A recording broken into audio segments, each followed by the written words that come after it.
Cette semaine, dans l'atelier du jardin, je vais vous présenter des plantes originelles du patrimoine horticole lorrain.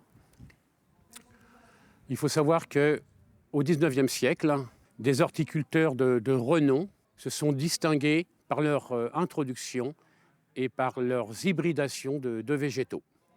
Des noms connus, respectés, Reine Adler, François-Félix Crous, Gerbaud, Émile Join, les pépinières Simon-Louis Frère et surtout Victor Lemoine sont des ambassadeurs de la Lorraine au niveau de l'horticulture. Ce dernier, par exemple, est à lui seul obtenteur de plus de 6000 végétaux, dont encore quelques-uns sont commercialisés dans le monde entier. C'est par des introductions, on a recherché des plantes principalement en Asie, ou et par l'hybridation qu'ils ont obtenu de nouvelles variétés.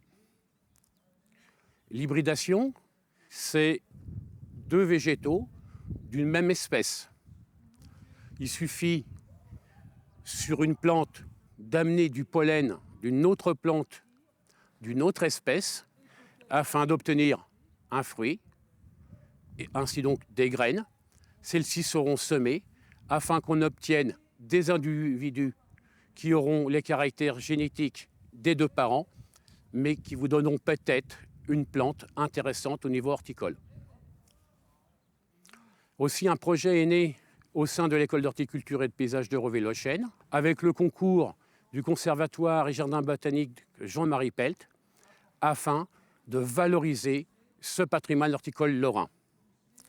Le Jardin botanique conserve depuis relativement longtemps ces plantes du patrimoine horticole lorrain sans les divulguer au public. L'école, elle, se charge de multiplier ces végétaux, de les élever et de les proposer au public. Donc je vais commencer par cette première plante. C'est un pommier à fleurs, le Malus X lemoinei. C'est une plante ornementale, ce n'est pas un fruitier.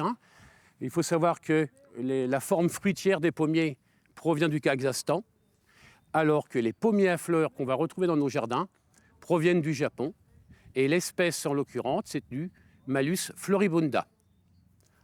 Cette plante, relativement rare, a la particularité d'être décorative à la fois par sa fleur, qui est d'un rouge intense bien soutenu, assez large, 4-5 cm de diamètre, et elle est simple à semi-double, c'est-à-dire que vous allez avoir au moins les 5 pétales qui correspondent à une rosacée, et bien souvent aussi, on va compter 3-4 pétales supplémentaires. Cette plante, elle est aussi décorative par son feuillage, qui est assez pourpre, et par ses fruits, petits fruits noirs, rouges, très décoratifs à l'automne. Ces plantes sont multipliées par greffage. Et je vous les présente ici à différents stades. Ici, sur un porte-greffe nanifiant, qui nous donnera un tout petit arbuste compatible avec des jardinières, des vasques. Celui-ci, greffé sur un porte-greffe de moyenne vigueur, qui vous donnera un arbuste compact qu'on pourra installer dans des haies. Et celui-ci, greffé sur un porte-greffe de forte vigueur, vous donnera un arbre sur tige qu'on pourra placer en isolé dans les jardins. Nous allons passer maintenant à une plante un peu moins représentative de nos jardins, mais d'un intérêt particulier par sa blancheur au niveau de la fleur. C'est un Exocorda X macrantha. C'est une d'une obtention de Victor Lemoine de 1900.